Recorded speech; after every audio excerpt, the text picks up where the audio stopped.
E aí, gente, tudo bem? Hoje eu vim trazer uma palavra que, nossa, já tá há muito tempo escrita. Tava mexendo as coisas aqui em casa e eu achei essa palavra de uma Rafaela de 2017, 2018, com uns 15 anos. E eu resolvi trazer para vocês, Deus me incomodou para trazer para vocês essa palavra. Se vocês gostarem desse tipo de conteúdo, dessa palavra, compartilhe aí o que Deus falou com você sobre esse tema e vamos lá. O nome desse texto é O Propósito e a Urgência de Ser Estabelecido. Ela é uma palavra um pouquinho longa, mas eu espero que vocês possam recebê-la. Em Jeremias 1,5 diz assim: Antes mesmo de te formar no ventre materno, eu te escolhi. Antes que viesse ao mundo, eu te separei e te designei para a missão de profeta para as nações. O que esse texto traz é que o nosso propósito, o que a gente veio trazer para essa terra, já está trilhado. Tudo já foi escrito antes mesmo da gente nascer. Isso é um pouco contraditório, pode ter algumas pessoas que têm visões diferentes, mas é o que esse texto traz. Então você pode pensar que é só mais uma palavra sobre o propósito, sobre coisa assim, mas espera aí que a gente vai ter uma visão um pouquinho diferente sobre esse texto. Quando a gente está falando de propósito, existem basicamente 3 formas de você tentar cumprir esse propósito. A primeira é na força do seu próprio braço, tentando ansiosamente, desesperado, cumprir o que Deus falou, ou você tem alguma dica do que você acha que tem que fazer. A segunda forma é de forma relaxada, tipo, se Deus já falou nesse capítulo, nesse livro, que ele tem um propósito, ele já fez isso antes, então eu não preciso fazer nada. Eu fico aqui tranquila porque ele já vai fazer tudo por mim. Ou a terceira forma, que é a que eu quero pontuar mais, que é a urgência com a sabedoria de Cristo, que é o preciso fazer, a urgência do preciso fazer, mas não sou eu quem faço. Não sou eu quem faço com as minhas próprias mãos. Deus já deu para nós o que vamos fazer. Mas não é pra gente ficar, beleza, então eu vou ficar aqui de braço cruzado esperando ele fazer. Não, o descansar, ele existe. Ele é uma parte primordial da caminhada com Cristo, da caminhada cristã. Porém, não é relaxo, é descansar. Um exemplo do que eu tô falando é você sabe que você tem que dormir essa noite para descansar, para poder acordar amanhã às 6 horas para ir trabalhar. Mas você sabe que é só um descanso e 6 horas da manhã você tem que acordar. Você não vai esperar que outra pessoa levante por você, que outra pessoa faça isso por você, porque é algo seu, é algo individual. Então é justamente esse descansar que a gente está falando. Você descansa no período da noite, mas no dia seguinte você vai fazer o que você tem a obrigação, que você tem um compromisso e que você já tem o norte para onde você vai. Você dormiu e você sabe que você vai pegar tal ônibus, você vai pegar tal caminho, porque eu tenho um ponto final onde eu desejo chegar. E eu tenho um compromisso diário de estar nesse lugar todos os dias. Agora vamos lá para Romanos 8:27, que diz assim: E aquele que sonda os corações conhece perfeitamente qual é a intenção do Espírito, porquanto o Espírito suplica pelos santos em conformidade com a vontade de Deus. Esse versículo de Romanos está muito ligado com o de Jeremias que a gente leu no começo. Diz que Deus já conhece tanto o Espírito que a gente tem, quanto o Espírito que Ele colocou na gente. Então Ele já predestinou toda a trilha que a gente vai trilhar, que a gente vai passar, além de todo o sofrimento, toda a alegria e tudo que a gente vai passar nos nossos dia a dia, em todos os dias da nossa vida. Mas aí pode vir um pensamento em você: beleza, vou seguir o que ele falou. Mas aí não vai cair muito em regras, muito em lei, eu vou ter que viver muito preso e vai ser muito pesado, sabe, essa caminhada. Mas em Romanos 8:4 diz assim: para que a justa exigência da lei se cumprisse em nós, que não andamos segundo a natureza carnal, mas segundo o Espírito. Então, nesse começo de Romanos 8, diz assim, que Deus enviou Jesus para morrer na cruz, então o pecado já não controla mais a gente. O que controla é o Espírito, que a gente aceitou morar dentro da gente. Então, pela ótica humana, a gente fica mesmo com essa visão de se doendo, de que a gente está sendo privado de viver as coisas que tem no mundo, não, eu não tenho livre-arbítrio, isso não é muita lei, isso não é... O meu pensamento não vale para Deus? Mas justamente, se você tem o Espírito e quer ser guiado por Ele, porque sim, isso é uma escolha, eu escolho, vou seguir o meu propósito e ser guiado pelo Espírito. Ou não, eu vou seguir o meu propósito, mas eu não quero deixar minhas vontades. Eu quero seguir do meu jeito. Não é assim. É o 8 ou 80. O Espírito, ele não negocia com as coisas da carne. Ele não negocia com os padrões do mundo. É uma lei e é um justo caminho. A gente está seguindo o padrão de Cristo. Então, a gente tem que acordar e decidir: Deus, eu quero ser guiado pelo seu Espírito hoje. Então, com isso, a urgência, o anseio pela palavra, pelo viver com Cristo, é criado no seu interior, no seu coração. Então, você pensa assim: peraí, eu preciso parar um momento do meu dia para ler a Bíblia. Eu preciso parar um momento para falar com Deus. Não se torna normal não se relacionar com Ele, porque é algo que o meu espírito anseia. Então, se você não toma a decisão de ter a urgência de cumprir o propósito que Deus te colocou, você fica olhando com essa ótica humana, a ótica humana de privação, de esforço, de tenho que ler a Bíblia mais um dia, ai, que preguiça. A preguiça vai existir, a preguiça é real, mas ela não é maior do que a vontade do Espírito, porque é um descansar, mas é um agir depois. Então, se você falar, não vou ler a Bíblia, depois eu leio, você não vai ler. Então, o que a gente está falando é de posicionamento. Porque se você não separar um pedaço do seu dia para se dedicar a Deus, não vai evoluir. Porque essa vontade, a fome, a urgência, ela é criada quando você já tem um relacionamento com Deus. Porque no começo é difícil mesmo. E você não vai ter vontade de buscar a Deus porque a nossa carne não tem vontade. Mas se isso se torna algo do Espírito e você decide ser guiado pelo Espírito, é criado esse anseio em você para se relacionar mais. É justamente com esse esforço, com esse anseio e a urgência que a gente começa a sentir necessidade de ter um relacionamento com Deus. Porque se a gente não tem o primeiro passo, a gente não tem o caminhar. É uma frase que eu falo muito, que é: o primeiro passo a gente que dá, mas o segundo e todo o caminho é Deus quem provê, é Deus quem dá. Mas o primeiro passo você tem que dar, nem que ele seja dado todos os dias. E a base para isso que eu tô falando tá no versículo 5 de Romanos 8. Os que vivem segundo a carne têm a mente voltada para as vontades da natureza carnal. Entretanto, os que vivem de acordo com o Espírito têm a mente orientada para satisfazer o que o Espírito deseja. Então, a lei que você pensava antes que era uma obrigação, que era algo ruim, se torna algo necessário e não só uma visão sobre a situação. E você pensa que realmente faz sentido, vale a pena seguir a lei. Um exemplo, se a gente fala das leis de Êxodo, de Levíticos, essas leis fazem sentido, porque senão Deus não teria criado. Deus não excluiu os 10 mandamentos, o não matarás e agora tá de boa, pode fazer tudo. Não, ele só fez com que a gente agora não fosse mais morto por qualquer pecado que a gente fizesse.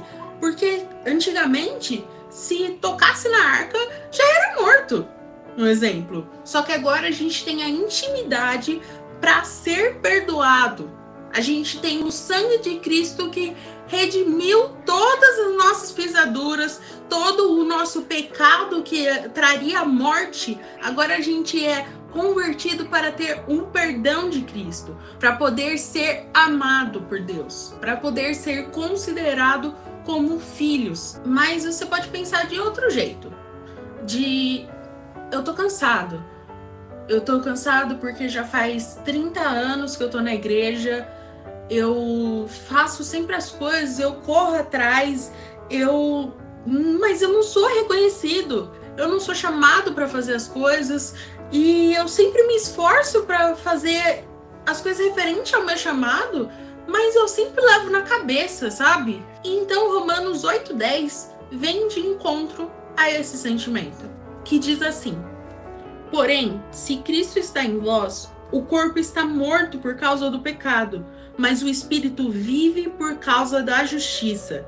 E se o espírito daquele que ressuscitou dos mortos, a Jesus habita em vós, aquele que ressuscitou dos mortos, a Cristo Jesus, igualmente vos dará vida a seus corpos mortais, por intermédio do seu espírito que habita em vós. Então, se você está fazendo todas essas coisas em Cristo, ele sabe o que ele colocou no seu coração, ele sabe de todas as coisas, ele sabe o que ele te predestinou, o seu propósito. Então, mesmo que você se sinta cansado, mesmo que você tenha um cansaço físico, ele vem e te fortalece, porque ele vê o seu trabalho, ele vê o seu coração e se agrada disso. Mas também você pode se encaixar em outra situação, eu tenho já um norte, eu tenho já umas dicas do que Deus colocou para eu fazer, só que eu tenho muito medo. Eu tenho muito medo porque parece muito difícil, eu não tenho capacidade de fazer, esse ambiente vai ser muito difícil, eu não tenho nem ideia de como eu vou estar lá. Um exemplo é um chamado missionário. Você se imaginar com que condições você vai estar lá, em um outro ambiente, em uma outra cidade. Então são realidades muito diferentes e você pode sentir medo. Ou você pode pensar, não tenho medo, eu só não quero, não tem nada a ver comigo.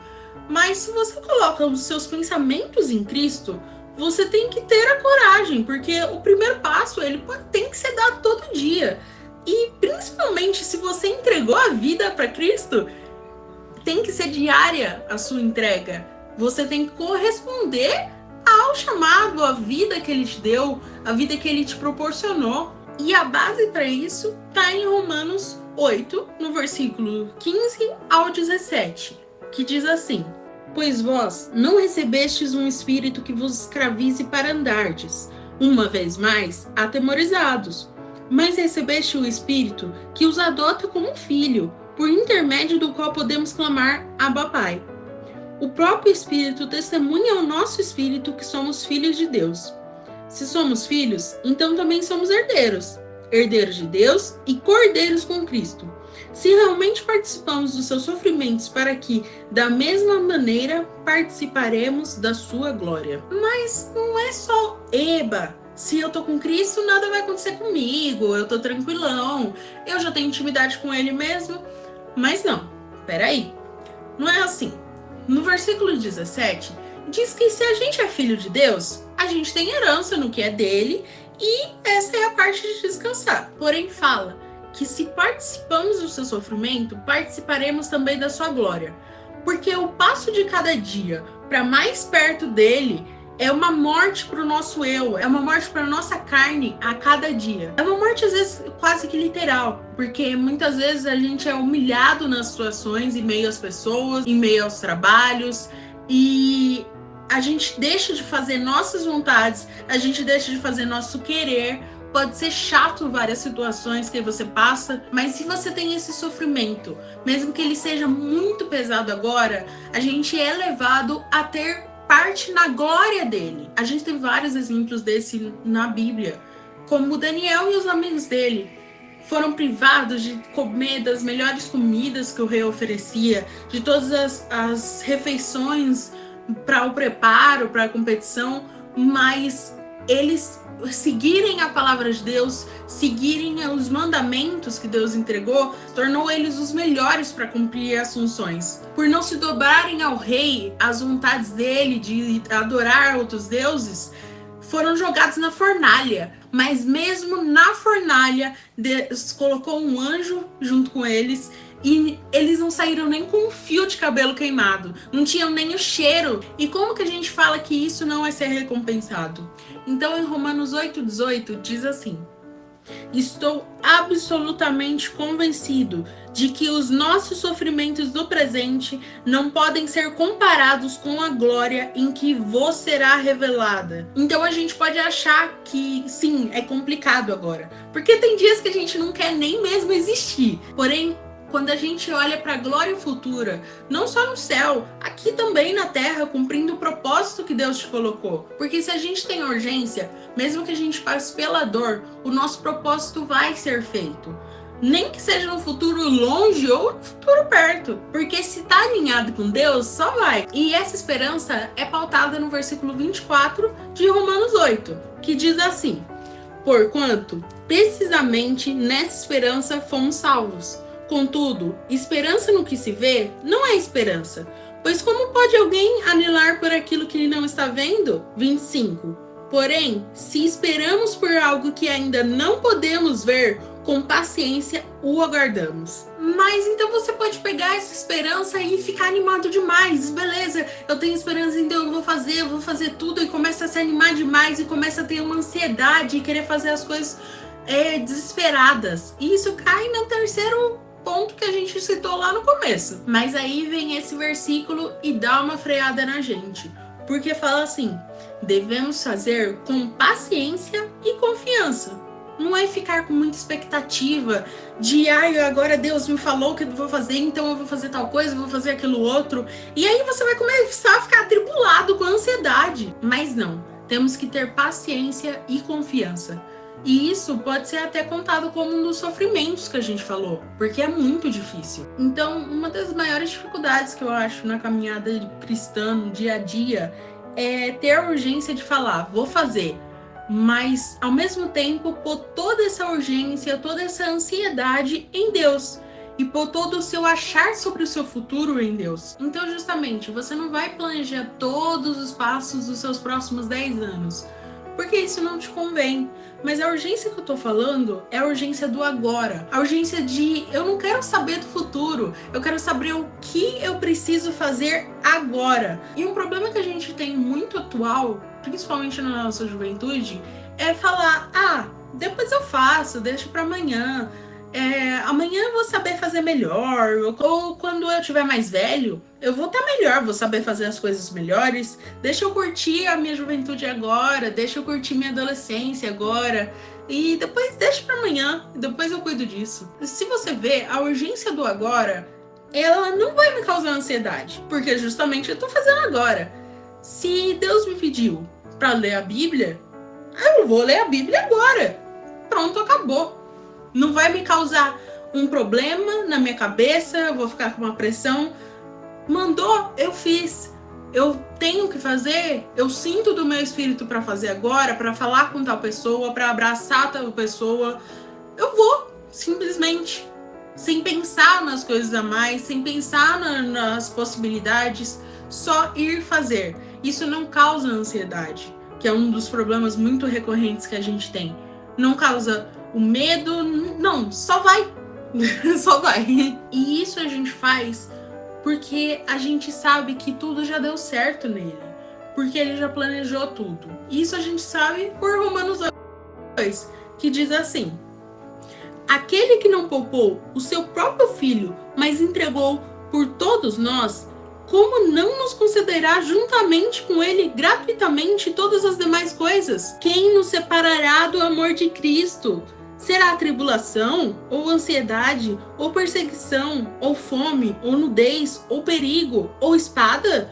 Como está escrito: por amor a ti somos entregues à morte todos os dias. Fomos considerados ovelhas para o matadouro. Contudo, em todas as coisas somos mais que vencedores, por meio daquele que nos amou. Então, na caminhada com Cristo, você está sim sujeito a ter vários sofrimentos, assim como Daniel e os amigos dele. Só que, acima de tudo isso, somos mais que vencedores, porque temos a herança de Deus e a glória que será maior do que todo sofrimento. Então, na caminhada com Deus, mesmo que a gente peque ou vacile um de outro, Ele conhece o nosso coração, conhece nossas intenções, e se a gente tem um coração totalmente ligado a Ele, perdoando, né, se arrependendo, a gente é recompensado, a gente é surpreendido. Somos constrangidos com o amor dele quando a gente não é o centro, quando a gente está seguindo verdadeiramente os planos dele. E foi isso essa palavra. Espero que vocês tenham gostado. Envia para alguém que você acha que vai ser tocado com essa palavra. Que Deus abençoe muito vocês. Tchau, tchau!